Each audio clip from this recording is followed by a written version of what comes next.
Bonjour frères et sœurs, que l'Éternel vous bénisse. Donc j'aimerais encore vous parler aujourd'hui de la part de Dieu. En tout cas, j'aimerais vous parler de la grâce que nous avons en tout cas en donnant notre vie à Jésus comme notre Seigneur et Sauveur. Vous savez que la grâce nous facilite toutes choses.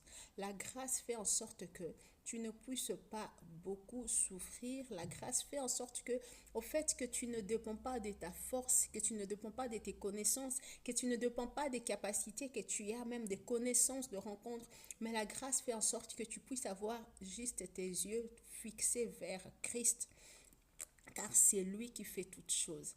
En tout cas, si nous voyons, Dieu a commencé déjà à nous présenter la grâce depuis le début. Quand nous voyons avec Isaac, Isaac a eu deux enfants, nous le savons bien.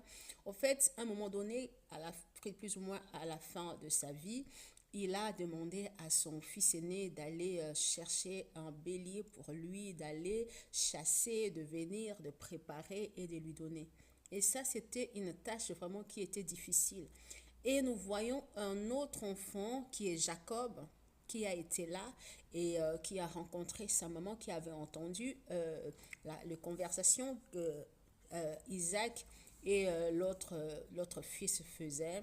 Il est venu, il a parlé à son fils Jacob pour dire, écoute, c'est que ton père veut de Ésaïe, il veut qu'il aille chercher un bélier, chasser un bélier pour l'amener. Et moi, je pense que toi, tu peux juste aller derrière la maison, prendre déjà ce qui est, les tuer et de lui préparer et lui présenter pour que toi tu sois béni.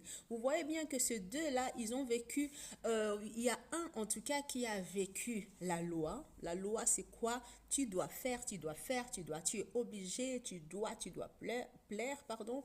Et la grâce, c'est recevoir. Donc l'autre, il a reçu la grâce, il est parti juste derrière la maison, il a trouvé un bélier, il est venu, il l'a préparé et il l'a présenté à son père. Et la parole de Dieu nous dit comment son père l'a béni. Et cet autre qui a suivi la loi, qui est allé parce qu'il devait, pour lui, en tout cas, recevoir la bénédiction, même si ça venait du Père, au fait. Pour lui, recevoir la bénédiction, c'était aller souffrir, aller chercher, aller chasser, à porter. En fait, il a mis même sa vie en danger quand il est parti chasser. Qui sait, il pouvait même rencontrer des animaux sauvages, des choses comme ça qui pouvaient lui faire du mal. Donc, mais il a quand même risqué sa vie, en fait, pour plaire à son père, afin de recevoir la bénédiction. Et l'autre qui n'a même pas souffert, il a été juste derrière la maison et il a eu